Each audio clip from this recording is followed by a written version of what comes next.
Four Lanes, a village in West Cornwall, stands on two main routes. The B3297 runs from Redruth through to Helston. It also services access to Troon, Beacon, Carmanellis and Nancy Gollan. The second route, Loscombe Road, Penhallock Road, runs from Camborne, Poole to Four Lanes, where it junctions with the B3297 via a give way. Both routes are considered rat runs, and at certain times of the day are extremely busy with traffic. Paincoy School on the Loscombe Road is a 250 pupil infant primary school. Opposite the junction is a secondary road to Penhalveen, which is also a rat run through to Stithians and beyond. As these junctions sit in the middle of the village, there are certain obstructions around them. Traffic calming measures on the B3297, while parked cars are always around in various places. There is also a village shop and post office on the B3297, with attendant traffic outside and close to.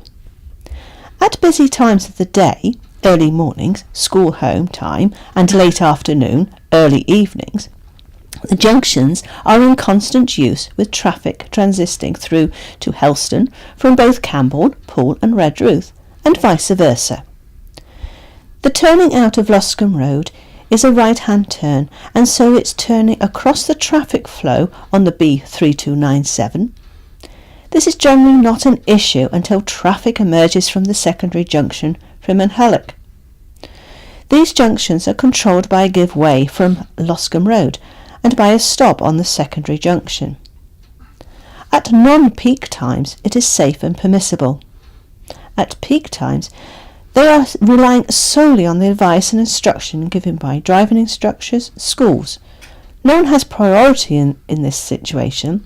The driver is to arrive first, will usually proceed first, but you need to watch carefully to see what the other driver will do. So in summary, it is a driver's courtesy which is the predominant factor. This can cause tension and even anger. So, is this issue on the County Council's radar for a solution?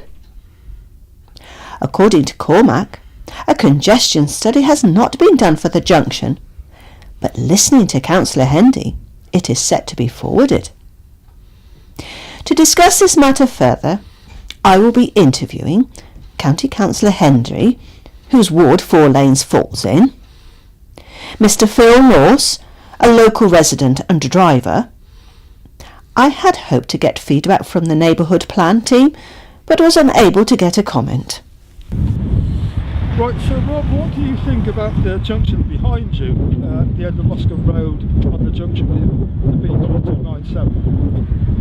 Well, it's been a cause of concern for many years within the village and people passing through. We have problems of traffic chaos at the junction, the queues of traffic, and also the problems of pedestrians trying to cross any part of Loscombe Road or the main road throughout the day. It's been recognised there is a problem at this junction, but trying to get highways to looking, which I think needs some serious looking at.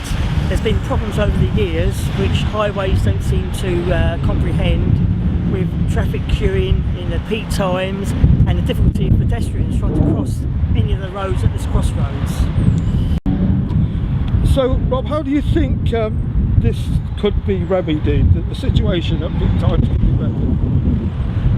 Well, I've always said since I've lived in Four Lanes, and I've lived in the area for 27 years, that some form of traffic control is needed at this junction, preferably traffic lights, which will also enable easier pedestrian crossing and also allow traffic to break up along the main road for allowing people to access their driveways a lot easier. And this is one of the things I've been campaigning on.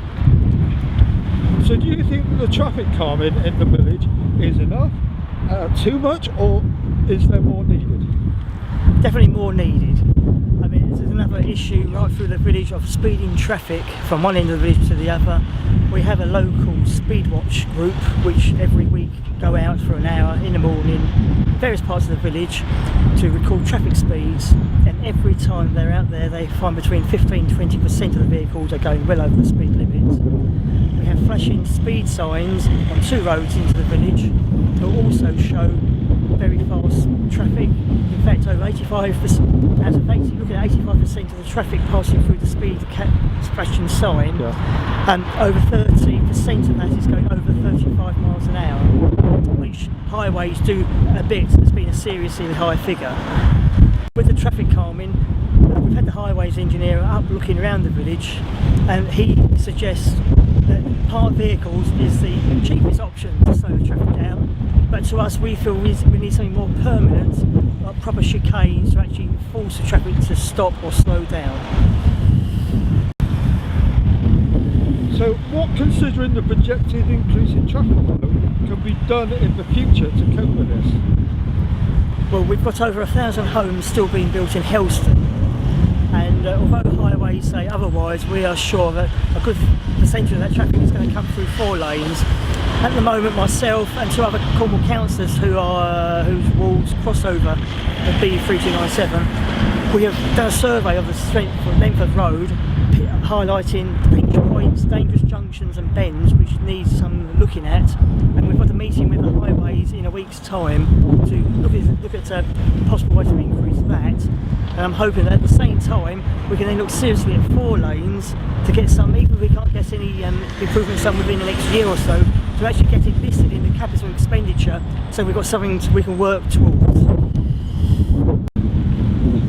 As part of this project, Rob, I got in touch with Cornwall Highways and Cormac Traffic Management.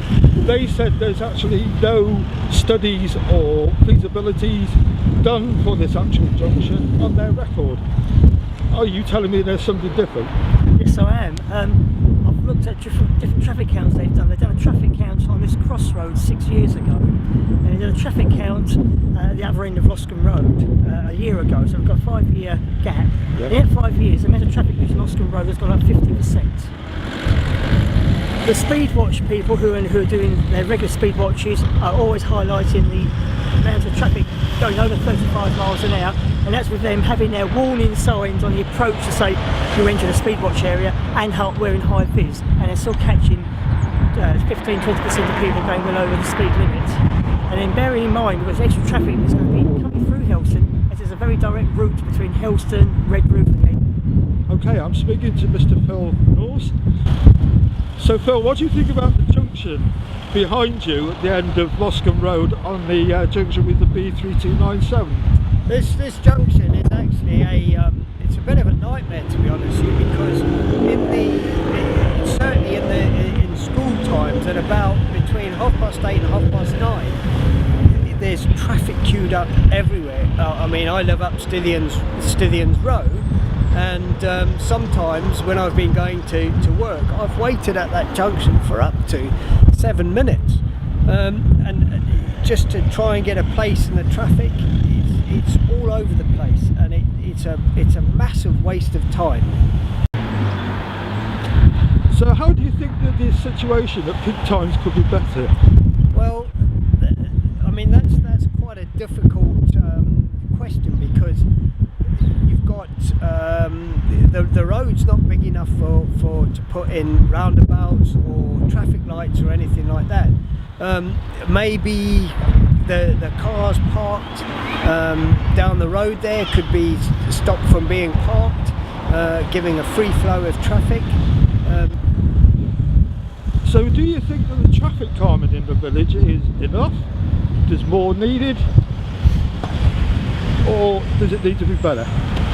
Well, you see, unfortunately this road is a main thoroughfare between Redroof and Helston, Camborne, Troon and all the other places.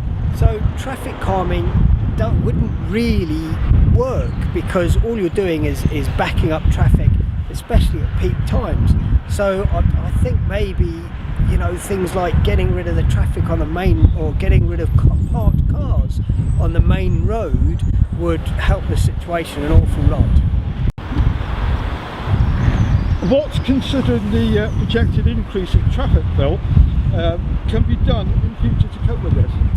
Well, it's see, this is always a major problem, because as you can see by the roads here, widening is just not going to work, because you'll lose pavement.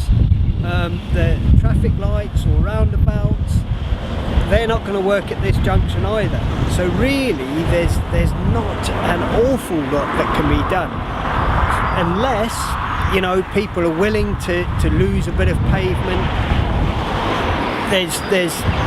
We're in a no-win situation.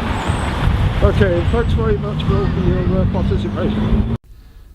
So there is no doubt that this is becoming more of an issue, but still more needs to happen at these points for any official action to happen.